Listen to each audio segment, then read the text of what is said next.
Good morning, everybody. Here we are in Whalley in Lancashire, in the Ribble Valley, the heart of the Ribble Valley. And you're going to join me on a walk today following a route called the Two Toms Trail. Whalley, famous for its abbey, it's also famous for Tom Stephenson, who was the man who created the Pennine Way, who came up with the idea of the Pennine Way. This was where Tom Stephenson lived growing up. He was actually born in Chorley and they moved to Whalley as a young lad. And he lived in a terraced house just off the main street in Whalley. So this is the former Whalley Village Police Station, and it was to here that Tom Stephenson was brought during the First World War when he was arrested and he was charged with ignoring his call up to fight in the First World War, because Tom Stephenson was a pacifist and he spent the end of the Great War in prison.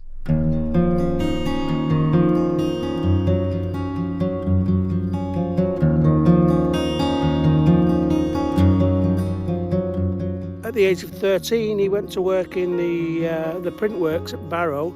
After his first week at work, he decided to climb onto Pendle Hill, and that was his first time on Pendle Hill. That was really a revelatory moment for Tom Stephenson, a bit like Alfred Wainwright going on to Orist Head. Just read a little section of what he could see.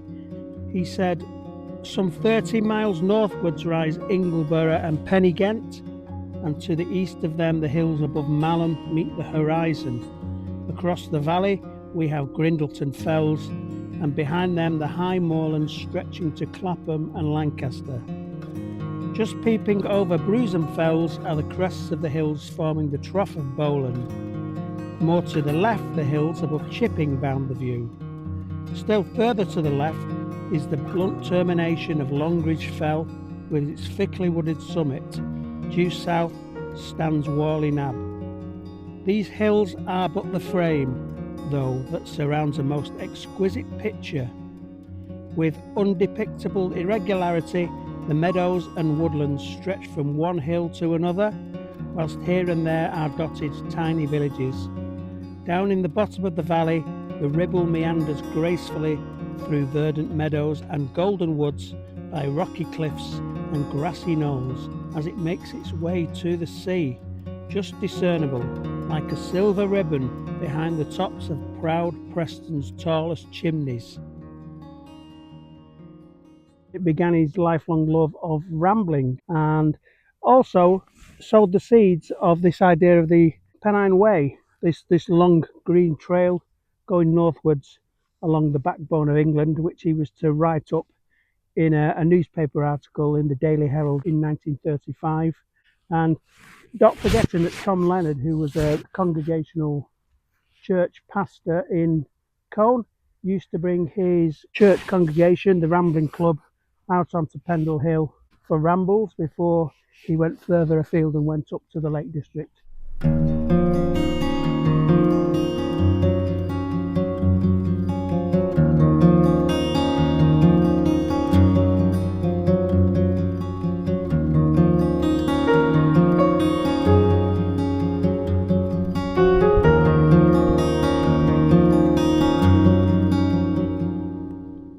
Nab's house, Nab's farm, was used as a refreshment room set up by the Independent Labour Party Nelson branch as a place where the workers coming out on a Sunday from Nelson and Colne could come and have a cup of tea and talk socialism and cycle, walkers and cyclists. And it soon really got too small for the number of walkers and cyclists that were attending, so the Nelson Independent Labour Party were looking for a bigger premises and purpose-built premises. And that's where we're going to walk to now. So we've arrived at the Clarion House, the last Clarion House in the country.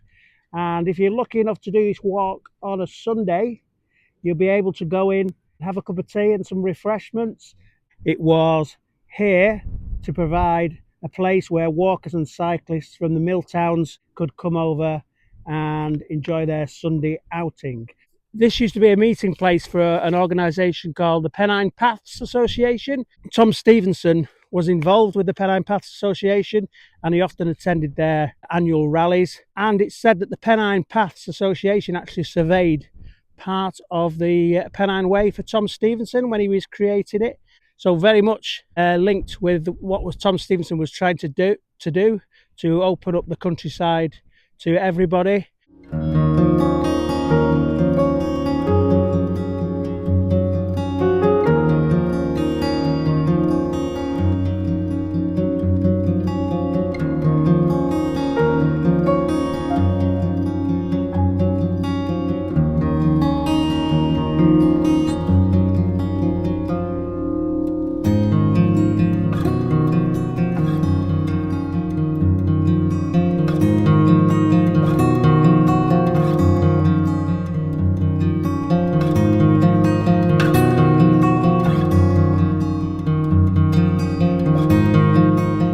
It was to the town of Colne, the industrial town of Colne, that a quite young Thomas Arthur Leonard came in the late 19th century. He worked as a congregational minister on the Colne Library site, and the car park at the back of it was actually Dockwray Square Congregational Church. While he was minister here, he set up a social guild for the congregation, and he used to take them rambling, and it was from this that he had the idea to take them on holiday to the Lake District, and this was the foundation of what became the Cooperative Holidays Association. And then he started running the Cooperative Holiday Association from his house on Keighley Road, and that was the pioneering idea of taking working class people on long holidays to the Lake District and the countryside, the great outdoors. And what came afterwards was the Holiday Fellowship. He was also a founder member of the Youth Hostel Association, and also involved in setting up the Pennine Way Association in 1938. So an important figure, and he was considered the father of the British outdoor countryside movement. A week among the mountains, better than Blackpool, Douglas or Skegness. Accommodation in various lodging houses. Most substantial breakfast, lunch on fells, dinner in evening, light refreshments at 9 p.m. The rambles will be conducted by a university companion guide appointed by the National Home Reading Union, who will point out objects of interest en route. In the evening, there will be brief chatty lectures upon the geology, history and literature of the Lake District, provided by the Friends of the National Home Reading Union. The holiday runs 1 week from Saturday to Saturday. Cost 80 shillings and railway fare. Reduced fares will be arranged for members from specified towns and districts. So here we are, we've made it to the finale, if you like, of the Two Toms Trail on the trig point of Pinnor Beacon on the Pennine Way.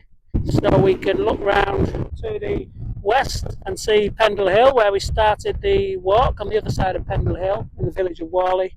And then we could look north to the Craven Dales of Yorkshire, where Tom Stephenson's Pennine Way heads for now, opened in 1965, 60 years ago this year. It all started with Tom Stephenson with his Daily Herald article in 1935, when 2 American girls wrote asking advice about a tramping holiday in England.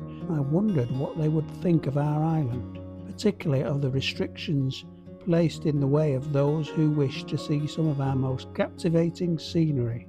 Without sacrificing the ideal, why should we not press for something akin to the Appalachian Trail, a Pennine Way from the Peak to the Cheviots?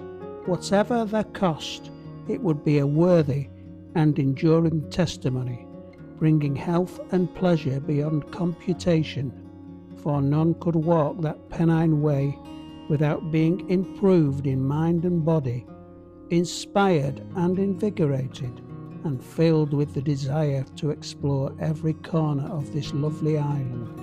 So here we are, we've arrived at Irby Hostel, now an independent hostel. For many years this was part of the Youth Hostel Association chain, opened in the 1950s before the Pennine Way was officially opened, and served generations of Pennine Way walkers. So we link all the way back to the days of Tom Leonard and the early days of the YHA.